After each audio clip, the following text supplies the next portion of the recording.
অনেক কথা শুনছি, মানে স্যার এত ভালো ম্যাম, স্টাফ সবাই এতটা কি বলবো, ওনাদের কাছে এসে বুঝতে পারলাম আসলে ডক্টররা এমনই হওয়া উচিত। মানে আমরা এরকম পেশেন্ট যারা, তারাই বোঝে যে তাদের কষ্টটা কতখানি কেমন হয়। আর আমরাও সেখানে ভুক্তভোগী একজন। রোহিত স্যার এর কাছে এসে আমরা অনেকটা সাকসেস।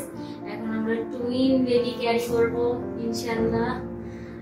আপনারা সবাই দোয়া করবেন আগামী দিনে জানি মানে আরো ভালো কিছু হয়। শেষ পর্যন্ত জানি আমরা বাবা মা ডাক শুনতে পারি। ওপরে আল্লাহ তো আছে, নিচে এনারা না থাকলে হয়তো এতদূর আসা সম্ভব হইতো না।